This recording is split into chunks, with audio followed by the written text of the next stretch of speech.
Pada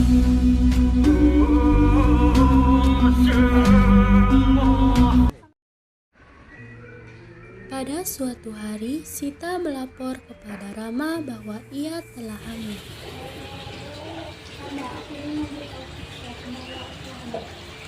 Sita, Kanda sangat bahagia mendengar kabar tersebut. Sekarang, katakan, apa yang Dinda inginkan?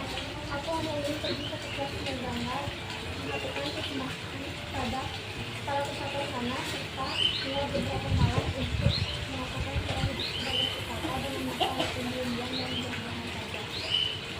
Terjadilah seperti yang Dinda inginkan. Karena hari ini Kanda akan menghadiri sidang, maka besok Kanda akan mengantarkan Dinda ke tepian sungai.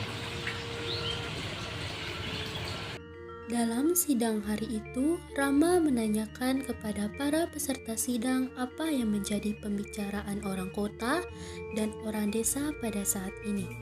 Terhadap pertanyaan tersebut, para peserta sidang melaporkan yang baik-baik saja. Rama merasa ada yang disembunyikan oleh para pelapor.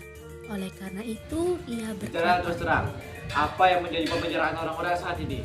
Agar aku bisa memperbaiki diri. Mendengar pertanyaan tersebut, para peserta sidang saling toleh-menoleh antara yang satu dengan yang lainnya. Akhirnya, ada pelapor yang menjawab secara jujur. Jalan-jalan di pasar, di tempat umum, orang-orang banyak yang membicarakan bahwa Rama telah melakukan hal-hal yang hebat. Beliau berhasil membuat jembatan yang tiada taranya, berhasil mengalahkan Rahwana, dan menjadi raja yang bijaksana dan memimpin berdasarkan dharma.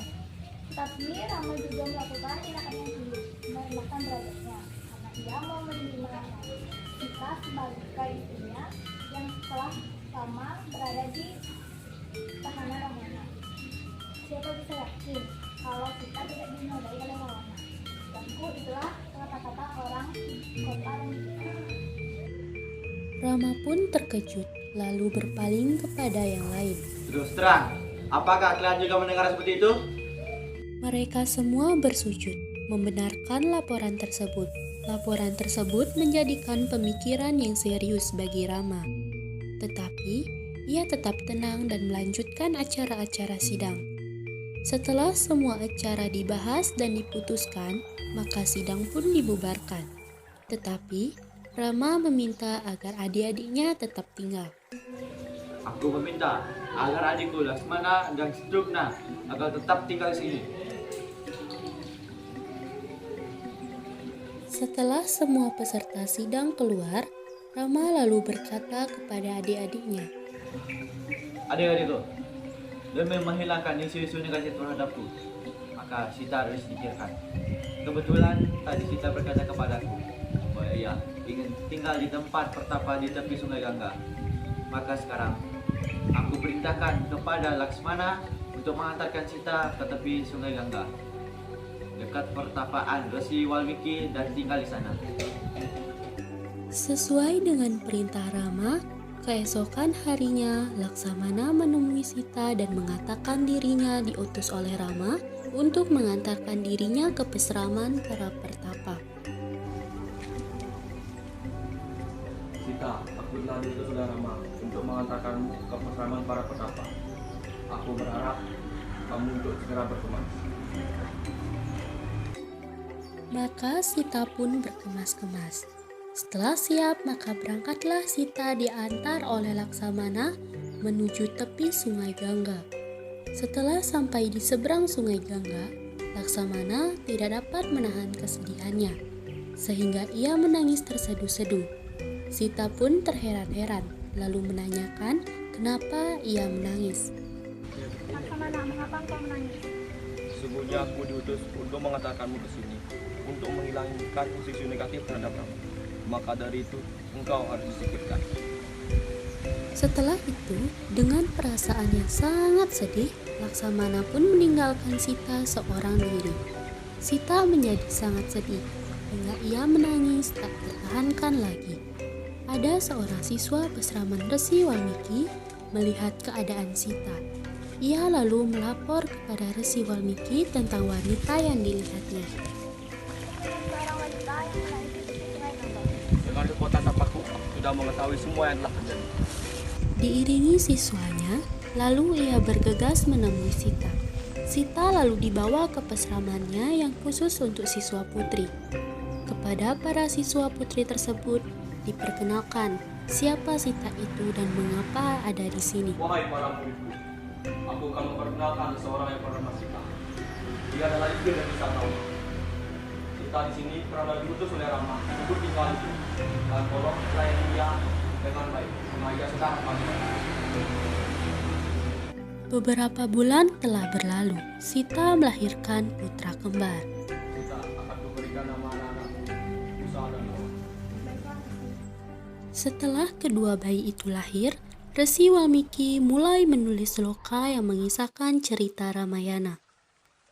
Setelah Kusa dan Lawa memasuki usia Brahmacari, sloka Ramayana telah selesai seluruhnya. Resi Walmiki langsung mengajarkan sloka Ramayana itu kepada Kusa dan Lawa. Setelah mereka remaja, mereka sudah menguasai sloka tersebut di luar kepala. Sementara itu, di Ayodhya Rama melaksanakan upacara Asmaweda. Dalam upacara Asmaweda, seekor kuda dilepas.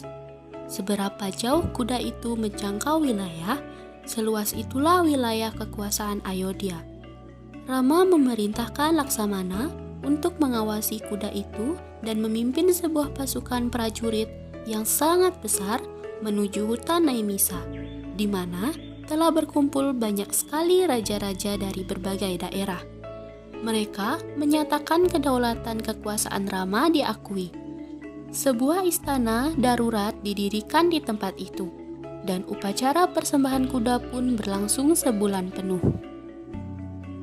Pada waktu upacara sedang berlangsung, Resi Walmiki menyuruh Kusa dan Lawa mengunjungi upacara tersebut dan menyanyikan sloka Ramayana dengan hati riang dan mantap. Kusa dan Lawa, tolong kalian kunjungi upacara itu dan nyanyikanlah sloka Ramayana dengan riang dan mantap. Baiklah, Resi. Baiklah, kami akan berusaha semaksimal mungkin untuk menyanyikan sloka tersebut. Sesampainya mereka di sana, Rama mendengar lagu yang dinyanyikan oleh Kusa dan Lawa. Rama lalu bertanya, Hai anak muda, siapakah kalian? Dan siapakah yang mengarang lagu yang kalian nyanyikan?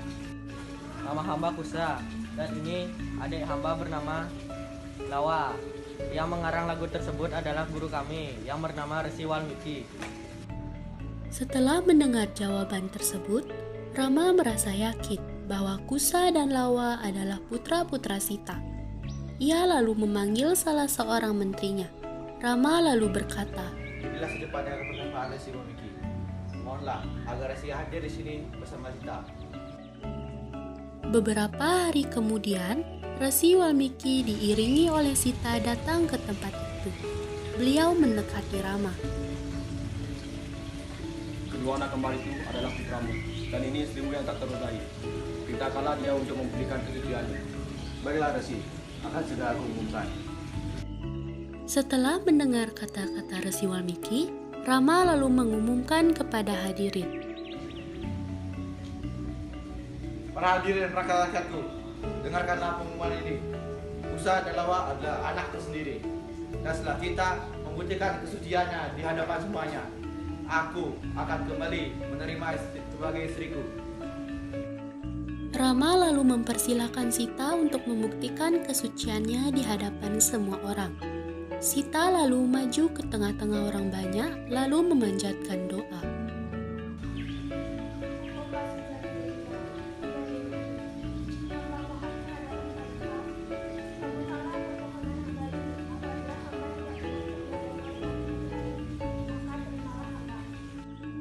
Setelah Dewi Sita mengucapkan doa tersebut sebanyak 3 kali, tiba-tiba Dewi Bumi muncul di hadapan Sita lalu memeluk Sita dengan kasih sayang.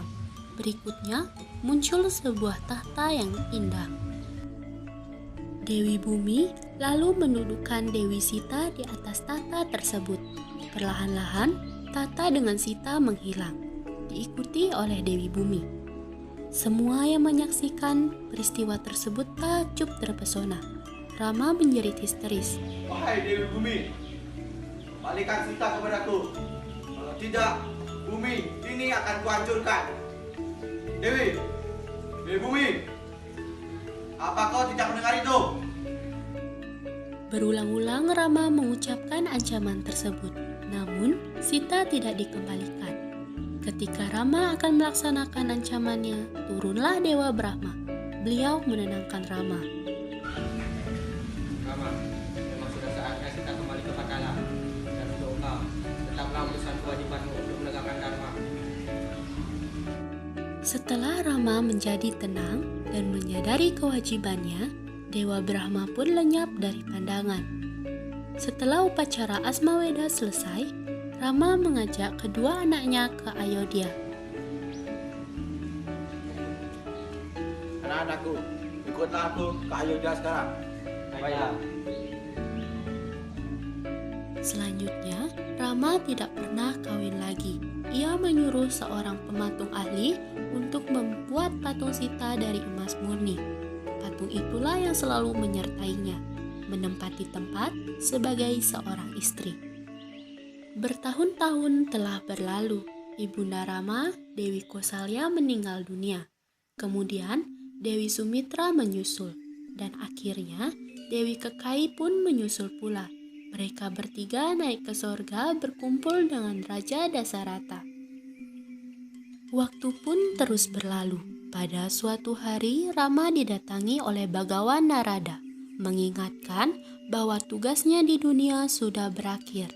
Dan supaya segera kembali ke kayangan, maka Rama pun mempersiapkan segala sesuatunya. Kerajaannya dibagi dua. Kosalya Selatan diberikan kepada Kusa dan Kosalya Utara diberikan kepada Lawa.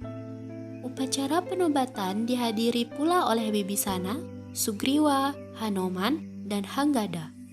Setelah upacara penobatan selesai, Rama mengumpulkan adik-adiknya, Laksamana, Satrugna, dan Bharata beserta Wibisana, Hanoman, Sugriwa, dan Hanggada. Kepada Wibisana, Rama berpesan agar meneruskan pemerintahannya dengan tetap memegang teguh pada landasan Dharma. Kepada Hanoman dan Hanggada, Rama berpesan agar tetap tinggal di dunia sampai zaman Kali Yuga. Kepada yang lain, Rama mengatakan bahwa ia akan mengundurkan diri ke hutan. Siapa yang mau ikut, dipersilahkan. Laksamana, Satrugna, Bharata, Sugriwa, dan sejumlah pegawai istana mengikuti kepergian Rama ke hutan. Di tepi sungai Serayu, di sana Rama kembali kepada wujudnya sebagai Wisnu, dan semua pengikut Rama yang ikut ke hutan dapat mengikuti Wisnu ke alam Wisnu Loka.